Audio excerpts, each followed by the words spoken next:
Unforgettable stories out of Western Jamaica from the scrapbooks of Adrian Freighter. Unlike in January 2024, when news broke that exciting reggae crooner Coco Tea was dead, this time around, March 11, 2025, the man has indeed trod off to Zion.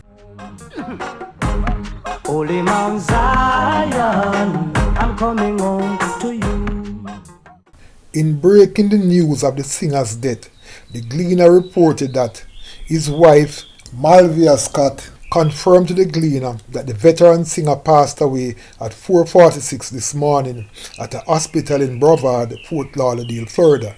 Coco Tea, a native of Rock River in Clarendon, was born on the 3rd of September 1959, which makes him 65 years old. In my extensive career covering entertainment for the Jamaica Record and the Gleaner, I have covered over 30 Coco Tea performances ranging from Reggae Sumfest, Jamaica Jazz and Blues, Western Consciousness, among many others.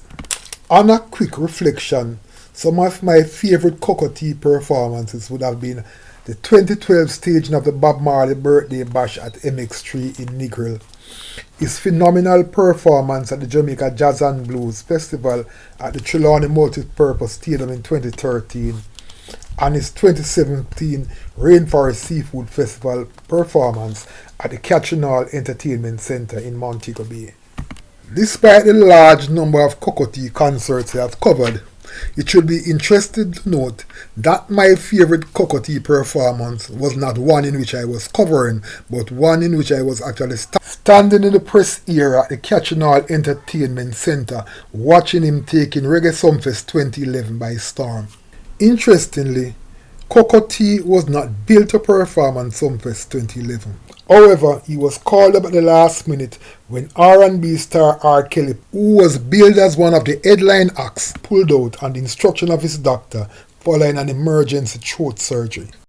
It should also be interesting to note that Coco Tea did not have the benefit of a rehearsal before he took the stage that night, and all but had the fans eating out of his hands.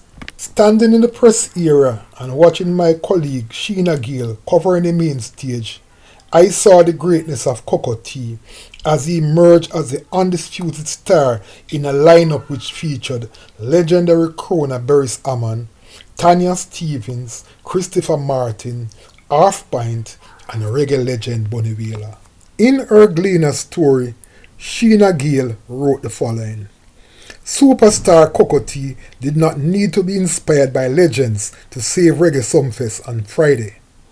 Coco Tea, in fact, showed why he is among the legends when he more than shouldered the task of taking over from an absent R. Kelly. Although that originally built to perform at Reggae Sumfest this year, the diminutive artist from Clarendon showed his iconic prowess as he entered center stage with a powerful chant signaling his intent to save the night. R. Kelly was scheduled to perform on Friday International Night 1, but pulled out of the event on Wednesday after completing emergency throat surgery. Doctors have asked R. Kelly to rest and have not given a date for his full recovery. In the midst of what must have been unreservedly one of the best performances of the festival, an assured Coco Tea used the opportunity to remind the organizers of the power of Jamaica's music and the living legends who are still able to capture and pull out a large following who appreciate their music. I was not built to perform at Sumfest, he said with a smile as he reasoned with the attentive audience. See it there? Then book overseas artists and look what happened. We can do it. Nice up man to go here tonight, Lord. The promoters never book me. Them run off and go book R. Kelly. When he asked the crowd, copying the melody of his hugely popular tuning, if they missed R. Kelly, there was a resounding no. The Rikers Island artist had the crowd under his spell, firing an onslaught of hits after hits. The night was saved. Watching the performance like a regular fan, I was truly overwhelmed. as Coco Tea dug into his catalogue and came up with songs like She Love Me Now, Only Coco Tea Can Do It, at which point he poked fun at the promoters talking about their decision to recruit R. Kelly to come to the land of reggae. But see the now, only see Coco Tea can save it. Johnny goes out never book me. Him one double Carman Kelly. R. Kelly come 5 years ago, come drop him pants. He subsequently went on to dazzle with songs such as Israel King, Bust Out a L, Bob Marley's I'm Not Gonna Wait in Vain for You, Love Me, Tune In, Here I Come, Just When I Thought I Was Over You, and Since You've Been Away. With the crowd singing along like a well-rehearsed choir, Coco Tea stopped and asked, Do you miss R. Kelly? Do you miss R. Kelly? Jamaicans, do you miss R. Kelly? Personally, I don't believe a single voice said yes. In talking to one of my friends about Coco Tea's passing, he told me that his favorite Coco Tea performance was at the 2017 Rainforest Seafood Festival at the Catching All Entertainment Center in Montego Bay. I told him that I was the one who covered that event for the Gleaner, and he specifically asked that I include that performance in whatever I am doing as it relates to Coco Tea's passing.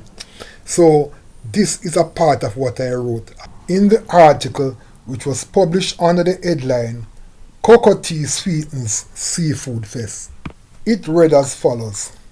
While other acts might have struggled to connect with the audience of adults and children, it was all smooth sailing for veteran crooner Coco Tea at Wednesday night's Rainforest Seafood Festival in Montego Bay, St. James.